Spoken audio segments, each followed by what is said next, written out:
Hello, my name is Patrick Moore. I'm Marlisa McLaughlin. Welcome to Health Buzz. Perspectives on natural health and healing.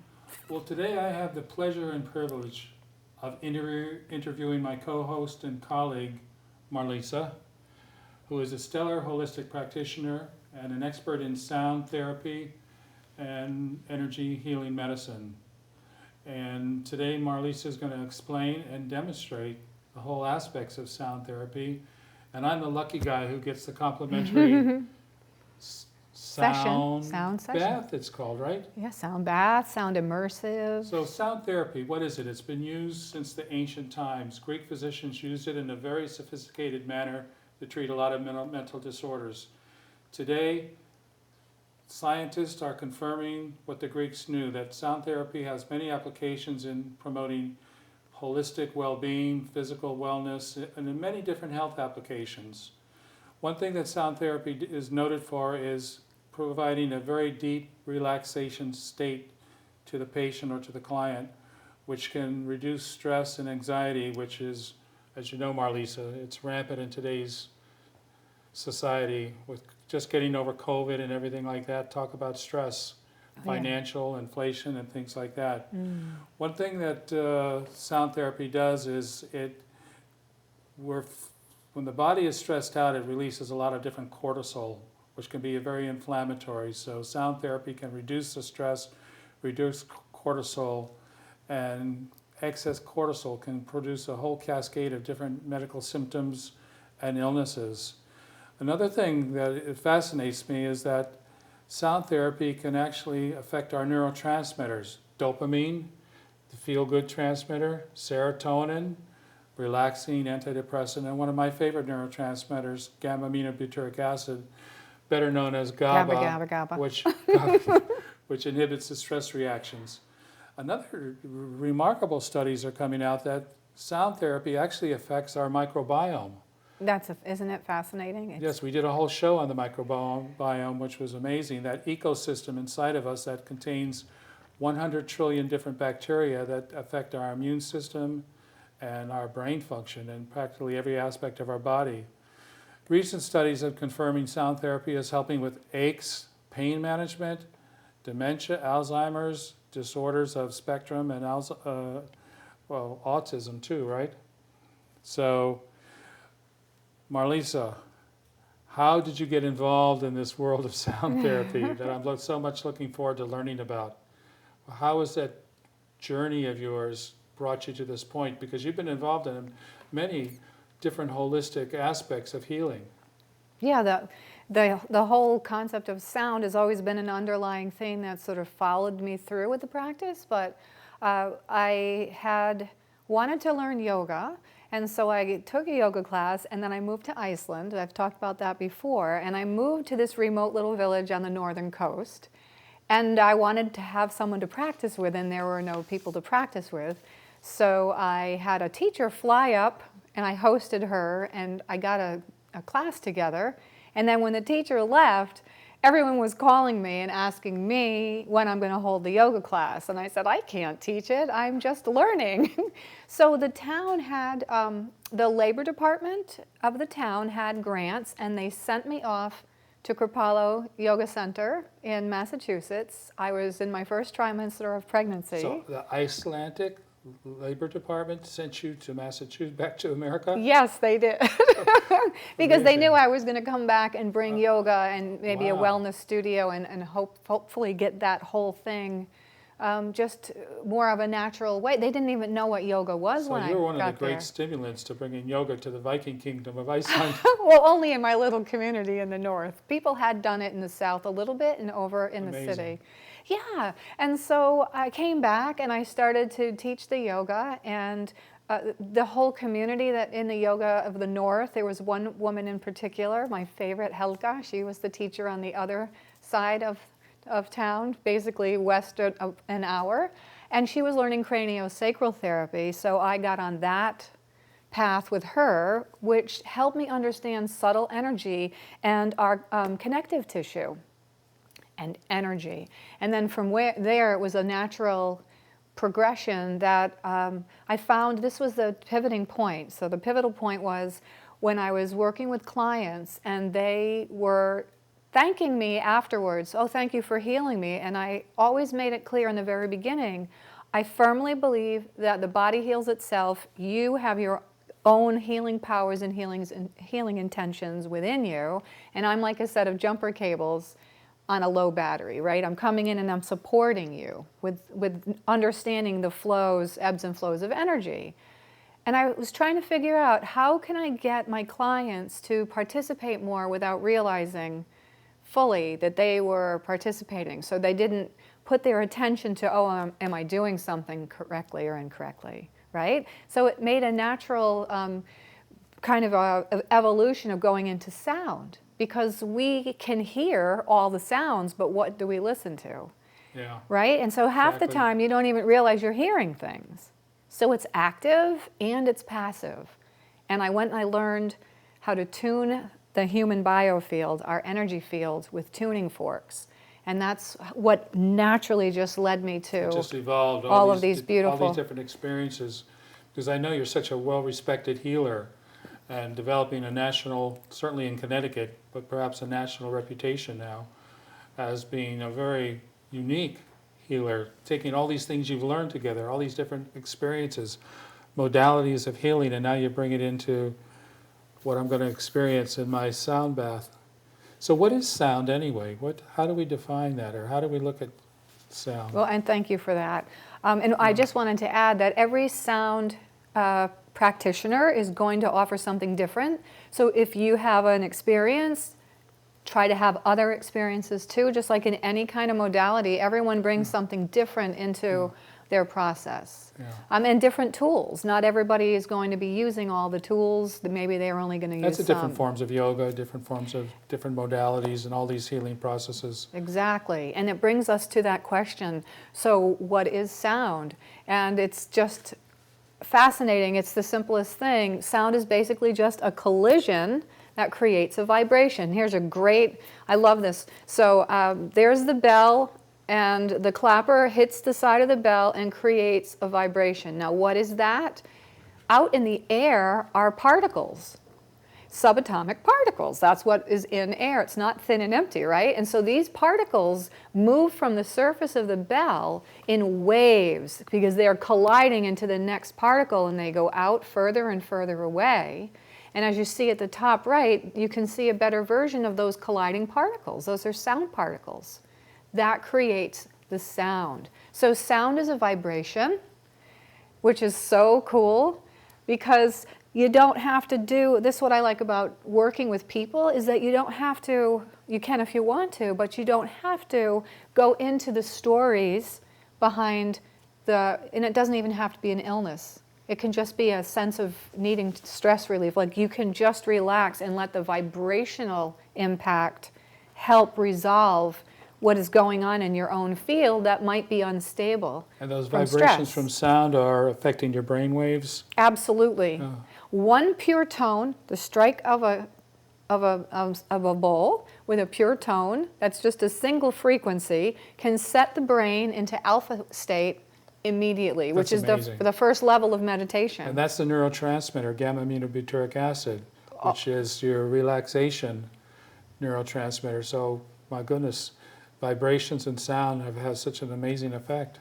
Right. The one little gong. Just a tiny little thing. It's just amazing. And you're talking about neurotransmitters. So how we hear the sound is also interesting. First of all of us have a different anatomy. So especially, I had learned this earlier on, if you've been swimming in cold water at a young age, the bones will develop differently in your ear. So here's this diagram. You've got the cochlea, which is the shell-shaped bone. It's a hollow bone in the middle ear. It has 3,500 hair cells to sort the layers of sound into frequency. Fascinating. And then it pushes all of that organized frequency of sound through the auditory nerves. Those frequencies get transmitted through the nerves as neural discharges, right? And they wash across the brain to the temporal lobe, and then they spread to all other areas in the brain. The whole. Yeah. So there's all of that lovely GABA you're talking about and all Yes. the other neurotransmitters, that it's actually creating a very electric, alive brain through sound with those frequencies, just by the act of hearing. Amazing. And we were talking about the microbiome before.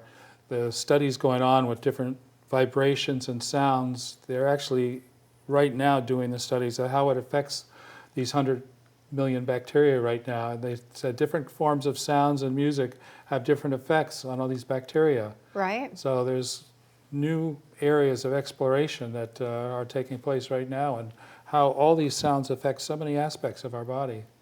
That reminds me, there's a great video on YouTube, if anyone looks it up, it's styrofoam and vibration, and you'll see a styrofoam, little styrofoam balls Yeah. in a clear glass, and they play different frequencies, and they all rise up, and they're like little people, and they all are moving in separate units, and are kind of dancing in the It's frequency. interesting because in the recent study, it's not completed on the microbiome. They found that the dancing, bacteria are moving and vibrating and getting excited depending on the type of kind of vibration, sound, or music that you play to them. So we'll see what that means in the future when these Right. studies are completed. It's just not Mozart with headphones for babies in utero. You can actually play to your microbiome and you- enliven all of your You told me something bacteria. about the ear as an organ. Was the first organ developed The first sensory organ developed in our bodies as humans in the womb? in right? the womb is the ear. So we've literally been listening via vibration since before we were actually physically born as our own entity in an echolation system like our acoustic environment. It was only internal like that. So the first organ is the ear that's developed in the womb. Yes. Amazing. And interestingly enough, also, for those of you who might do hospice and have experienced a lot of that, the last sense to actually go is also hearing, because some people are in comas and they're completely out and they're on their way out, but they can still hear because people have come back and said, That's- "Oh, I heard you say that." Well, That's amazing I was because when my mother was in the ICU unit at Yale New Haven Hospital, and I've told you this story before, she was in a coma on a ventilator, completely out of it. And one day I walked in and the nurse said, she was saying, "Hello, good morning, Mrs. Moore. How are you? How's your children doing today? It's sunny out." And she's talking and she started doing this. And I said, "Is that strange? Or can patients hear you?" And she said, "We think they can." So after that, I started using music therapy and different healing therapies, put headphones on this unconscious woman and gave her 2 hours a day, an hour in the morning, an hour in the evening. And when she finally came to, she remembered it. isn't that It beautiful? was beautiful. So you're right about the the ability to listen. Ability to those hear. ears of ours. Yeah, and there's a big, discernment between the ability to hear something and then the ability to actually listen to what you're hearing. And that's why I love this practice, because I didn't even know there was a deep listening practice to hearing things. We're so distracted. There's so much stimulus, so much technology, there's noise, there are And thoughts. talking. Well, that's why we talked about before. God gave us 2 ears, right, and 1 mouth. So we should listen twice as much. It really, ever since I started practicing deep listening, my life has really changed in a profound and subtle way. I feel more alive, more relaxed, more grounded. I feel so much more connected because sound is a unifier also. We're all hearing Yeah. all of the same things, even if we can't hear them. And that comes to the sort of the point of like, so how do we measure sound? Yeah. How do we measure sound anyway? The frequency of sound is through Hertz frequency. It's an H and a Z. You might have seen that on a lot of things. And here we have a diagram. It's 1 cycle per second. So from the crest of one wave of the impact of the vibration to the next, that's a cycle. And as you can see, a low frequency has fewer waves, right? It's happening at a lower frequency. The actual rise and fall of this collision of particles. And then it goes onward. As the amplitude increases, the frequency gets higher.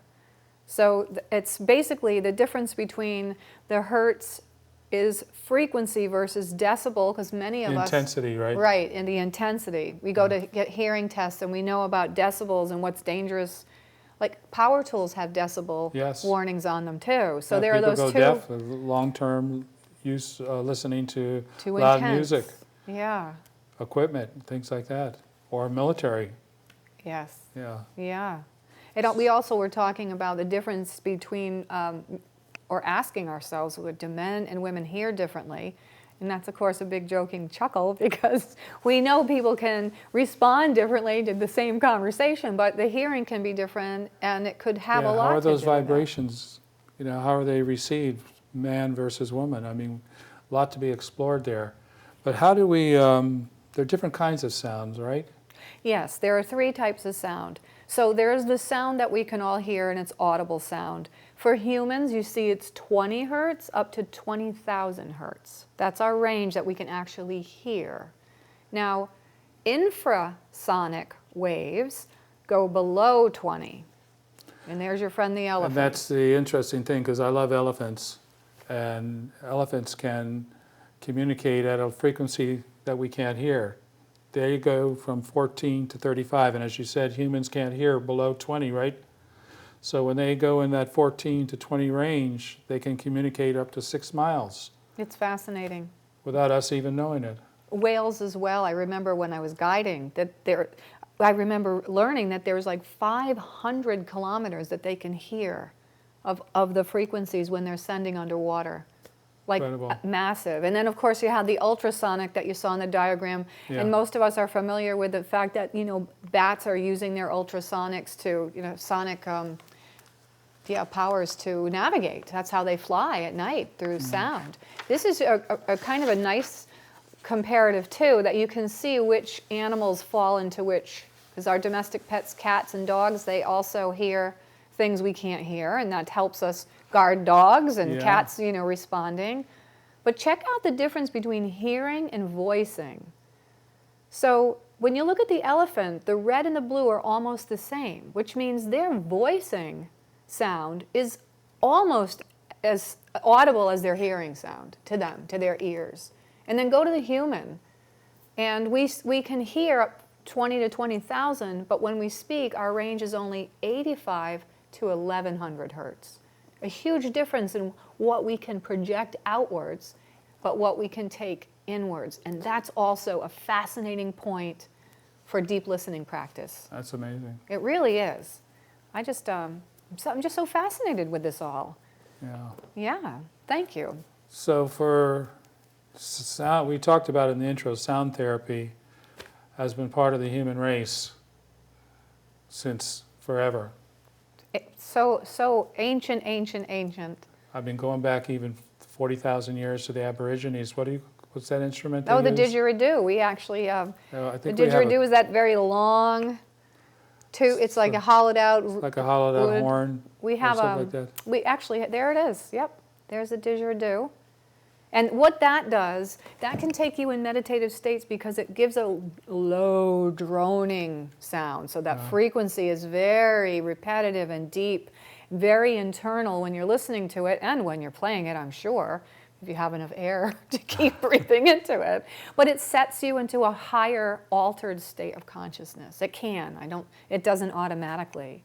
But going back to the Greek physicians we once talked Right. about, Right. they used They use very sophisticated geometry to write prescriptions for different patients as to what type of chords in a harp or a lute or a lyre, different kind of musical chords, vibrations, very specific, almost like algorithms they were writing to treat all these different mental disorders. They were And, probably doing it in frequency, only we hadn't come up with the terminology yet.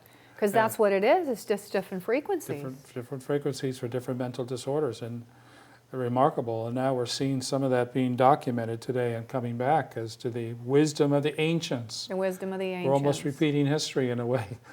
Rediscovering it. Well, and you have also, even before the Greeks, like 5,000 years ago, then you had, there's the chamber in Malta, the hypogeum, hypo meaning under and geum, earth. So 3 stories below the earth, there's a beautiful photograph of this, is a chamber that was designed, they believe, for ritual and ceremony, but the acoustics in it are phenomenal.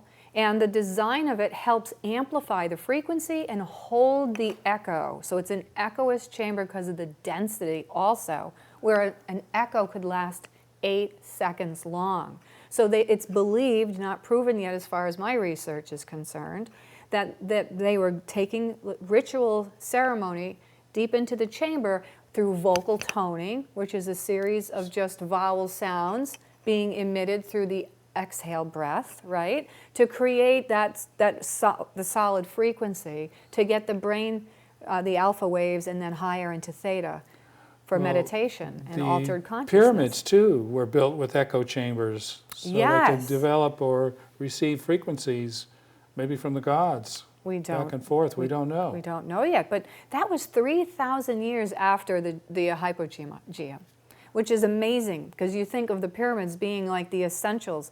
One thing about I love this part about the pyramids. There's the hypogeum. The pyramids are above ground with networks of chambers below.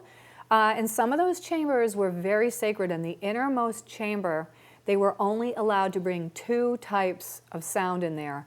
Vocal toning from the human voice, and a rattle that is from the Egyptian culture called a sistra, and it really rattles. I had one, I'll have it with me today, and when I started to learn about the sistra, it was interesting that they were using this back in ancient Egypt to clear up sinus cavity, right? And when I do a session or a group session of sound immersion, I don't tell anyone what I'm playing, and I don't give them anything in context so their mind doesn't start to wonder what I'm playing.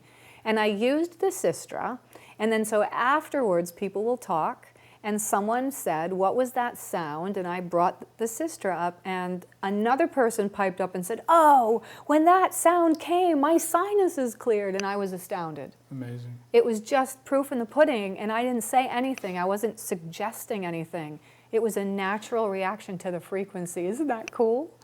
You know, I wonder if when we talk about acupuncture and the chi and energy, these sound frequencies are acting in different meridians potentially within your body. Yeah. And having different effect. It's almost like sound reflexology, you might call it, or sound acupuncture. Well, and I have tuning forks that you actually apply to those meridian points that will help them bring the frequency directly on the body, but the sound can do it alone without even being touched. Just like energy work. Because with energy work, when you're emitting a directed, intentional energy stream through the air, the medium of air, to the other person's field, it's a frequency of energy It's that's like Reiki going. too, right? Yes, Reiki exactly. has It's all frequencies. Yeah, that's it. Yeah. It's amazing. It's really incredible, this sound therapy. So you wanted to talk about nitric oxide also a little because bit, current right? science, we go from ancient, right? Ancient to current. Current science is proving all of these, well, giving us substantial reason to understand why our ancients used sound for all of that. Yeah, and as we mentioned before, nitric oxide, a Nobel Prize was won for discovering nitric oxide, I believe back in the 1970s. And it's been used in blood pressure medications, it's been used in Viagra, Cialis. Mountain climbers are using it because it relaxes blood vessels and enhances circulation for high altitude climbers. But we're seeing that sound therapy definitely affects the nitric oxide in our body, which creates better health, circulation, blood flow, relaxation. You name it. You name it. It's all. It's like a superstar. It really is.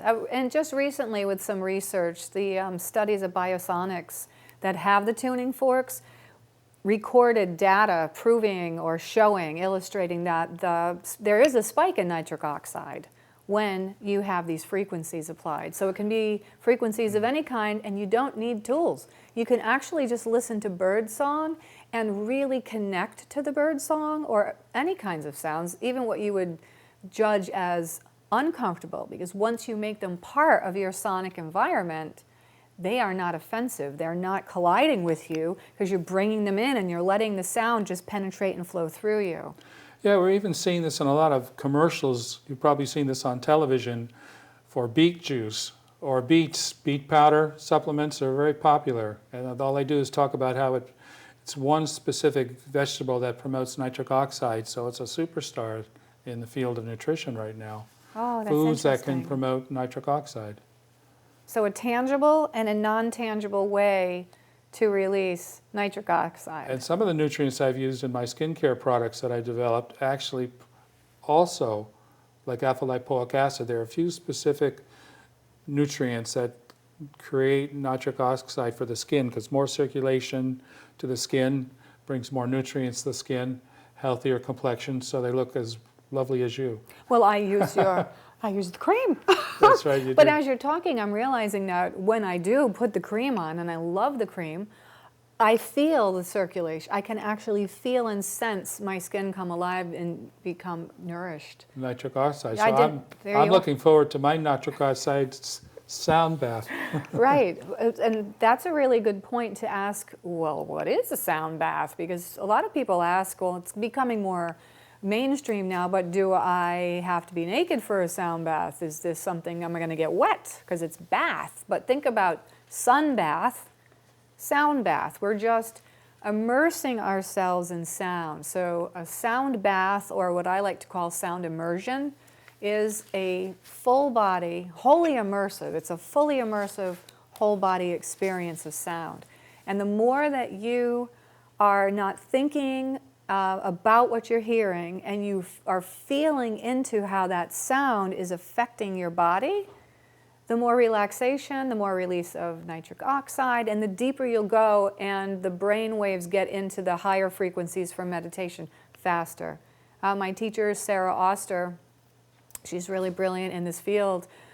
She says that a sound bath experience is like a sound meditation where you're taking the elevator instead of the stairs to get to a high meditative state. So you don't have to do all that work, get the breath down, get the mind to relax, get all the mental chatter out.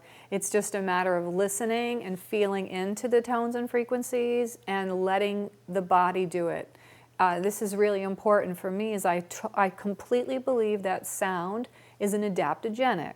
So all of your frequencies in your field, both internally, the organs, and everything that generates out from you as part of your frequency field, is going to recruit the sound frequency into the field to its highest and best good, and it's going to go where it needs to go and take care of that, and setting an intention can help. I actually had a client, after I had suggested that, to just let the sound do what it's going to do, say that she had had surgery of some kind, and she intended the sound to hopefully adapt to that area where there was a need for faster healing, and she felt better. It was around scar tissue. Well, Marlisa, you brought yoga to part of Iceland. Can you see bringing sound therapy over to Iceland? They actually have it. They do. Yeah, Sigur Rós is a pretty globally recognized band, and I was delighted to hear that they had taken, they're in LA right now, and they took the crystal bowls into part of their music and have incorporated an installation, which, by the way, has inspired me in putting together a sound installation, so an artistic approach to this sometime later. But you want to check it out? On that note, I'm ready to go. I'm ready to get on the sound bath. Okay, so we're going to take our shoes off. Patrick, Okay. you're going to take yours off just to get comfortable.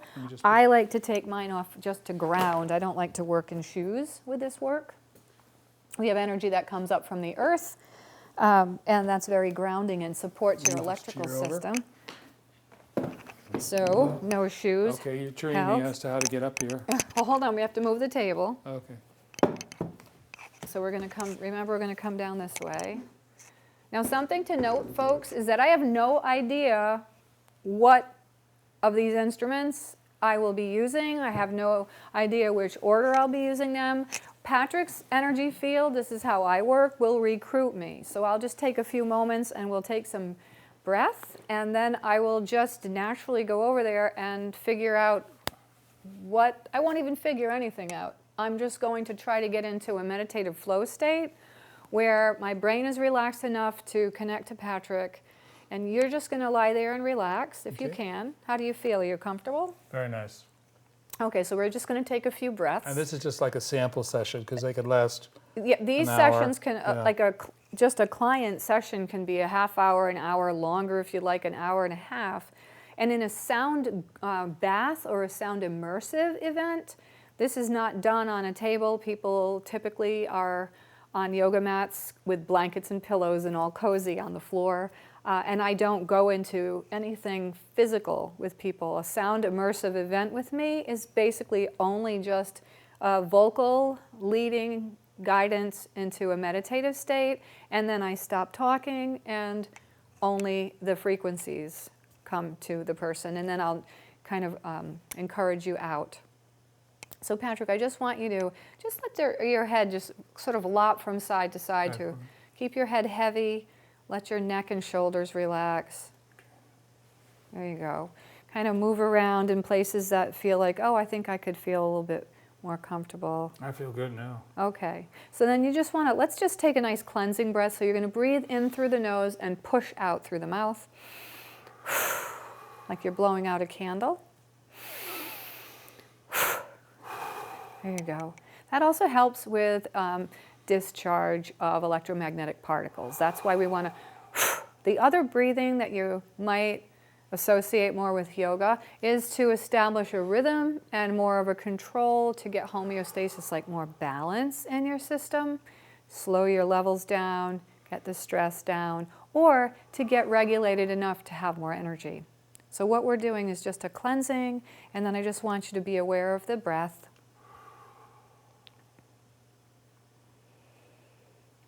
And for you at home, also do the same. Find a comfortable seat or lie down if you can. If you have headphones, if you have your computer, that's a great thing because then you're going to get those frequencies directly into the ears. So I just want you to take a few moments, take your shoes off, just relax, kind of loosen up as Patrick takes some time. And just gradually going into a natural breath. So in a group setting, this is how we begin.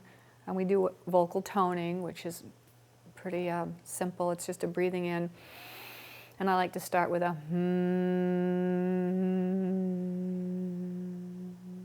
So Patrick, try that. Take a breath in and then just do a Now can you feel the vibration in the body as you hum? So that's the point of the toning. It helps us bring the vibration awareness from the internal body out. It also helps us with really just tracking from the mouth to the ear and the difference between outside sounds and inside sounds. So we are establishing these auditory or these sonic boundaries or these realizations of how we're listening. So again, cycle through 3 rounds. This time I want you to do ah.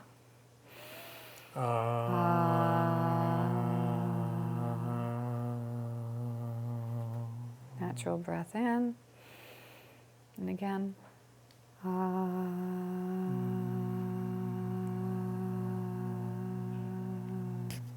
can feel it in different locations. And the last time, but we'll just finish with that one.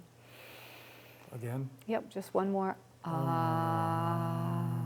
really feel into the sound. There you go. Now natural breath. Just let the breath relax. Do it on its own. And just do a little body scan. You want to just see how the body's feeling. Where are those heavy points resting? Backs of the shoulders, hips and buttocks, places on the back of the leg, the heels. Take a moment to notice. Bring your attention to the space. Shoulders, probably. They're bothering you? Are they? Heavy. You're heavy? Well, that's good. Space in between the fingers and toes. Just bring your attention to all these little different spots. There you go, and then loosening up. And then I will go quiet, and you will remain quiet. And from the first tone to the last, I won't say anything, I'll just play. And then we are going to be quiet afterwards, and I will give a big deep breath so that Patrick knows that it's done, because sometimes it's kind of like, is she finished? Is there more? Because sometimes there will be natural silence periods in between some of the tools. So first I want you to take a moment, Patrick, and listen, pay attention, and ask yourself what you hear in this moment. Also for you at home, what sounds do you hear?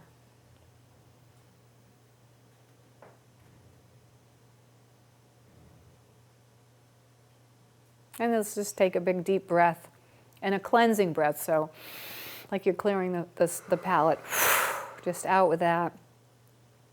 And now I want you to take a moment or two, Patrick, and notice what you're listening to.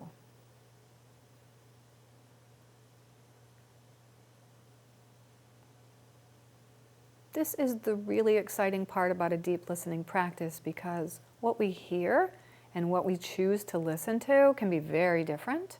There are so many layers of sound in our sonic environment that what we actually bring our attention to is going to directly reflect how we feel physically and emotionally and mentally. So we begin to develop an awareness of when we hear all the sounds in the room, and then we set the intention of actually listening and focusing on what we're listening to, our bodies will shift and change. And you can also shift your attention. So that's also very exciting. So now that you have that place set, I am going to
So beginning to become more aware of our surroundings. You can keep the eyes closed for as long as you like. Just rest. Can you hear me okay? Yes. Just take the time that you need. Maybe give a nice cleansing breath. And just close the eyes for a moment and notice what you hear. Close the eyes. Close your eyes and just notice what you hear.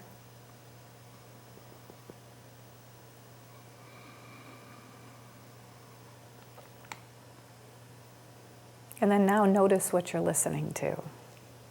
Say it again. Notice what you're listening to. Your hearing is worse now that you're in your meditative state. Amazing. So go very gently out of the relaxed position, Patrick. I don't want you to. Sometimes people can get so relaxed it's hard to kind of I'm okay. reconnect. You're good? Oh, Just take some time to open up and that was amazing. Amazing experience. come on, have a seat. I'll sit right over and we'll dialogue. I wonder how you folks at home did if you had a chance to be able to listen. Now, right away, you look more relaxed to me. Of course, you were lying on a massage table, but Oh no, that was a journey. that's what it felt like to me, too. That took me places. I had many sensations of different temperature changes. Yes, I forgot to I'm glad I didn't mention that. Yeah, different temperature changes. I was wondering if you were putting a refreshing and then a warm cloth on me Oh, that's so interesting. or something like that. And then I felt snug at different times. There was a pleasant weight snuggling me, caressing and snuggling. And I said, oh God, did she just put something over me? Wow. So I had different physical sensations were taking place. And then it took me a journey to many places in this world, and places unknown. Now, are there places you've been to or just places? Or I haven't been to outer space, so it took me to some outer space galaxies. But it brought me back to the Himalayas and things like that, the high altitude mountains and beautiful scenery. Were certain sounds affecting the Yeah. way you were? Yeah, the sounds were incredible. There's so much. Many people find it such a profound experience that they have a really hard time actually talking about it after an event. There are definitely physical changes that took place. I mean, I could feel my whole pulse just like they said, relaxation, nitric oxide, circulation, relaxation, reduction of stress, blood pressure, pulse. And I Patrick, could- look, we have all these bright lights and we're in a studio and you were able to relax. I felt so there's the physical dimension and then the psychological dimension also that takes place.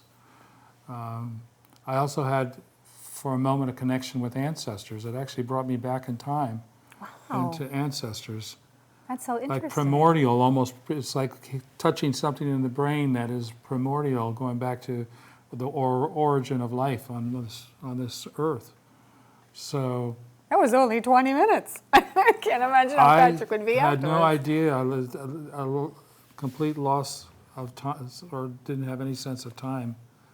Time and space evaporated almost as you went Interesting. into a deeper journey. Well, sound is ephemeral, so it's fleeting, and it's only in the now moment. So it makes perfect sense that you were. That's one of the most amazing experiences I've had in my life, and that was just 20 minutes. I can imagine what you do in an hour session. Oh, well, thank you. And like I said, it's the tools, but it's also the connection. And, my background is energy work and connecting with people. So I was feeling out your energy, and there were certain places that I was drawn to bring, like the triangle over, which you couldn't see, because it felt like you might have had inflammation at the knee. Like, so sometimes a Did you feel diagnostic. that in me? Yeah, did you have something with your knee? Yeah. Yeah, that's. You felt that, Yeah. yes. It's been bothering me lately, and I had surgery on that I didn't know. torn meniscus and a broken knee, and That's it's been so bothering me interesting. lately, just in the last few days. That's amazing. You Ah, could pick that up. I could hear it in the sound. That's the whole thing about it. Like the more you guys pay attention to your environment, the more you're going to pay attention to how it's affecting your physical So body. you're doing sessions now, right? Yes, and I have a new website, marlisaaenergy.com. Right now, you can actually only email me and get to my landing page. But this Friday, I'll be, if you're local, Bliss Works in New London. Saturday at 4 o'clock. Friday, I'll be in Westerly. That's your new Precision website? Fitness. That's my new website. MarlisaEnergy.com. Well, sign me up. That's one of the most special experiences I've had. Oh, that's beautiful. So thank you very much. Yes, and thank you, SEC TV Pranks. And for our viewers, I hope you were able to enjoy. And thank you, Patrick, for being a great I love it. That's helped us. Thanks. Thanks so Bye. much. Bye. That was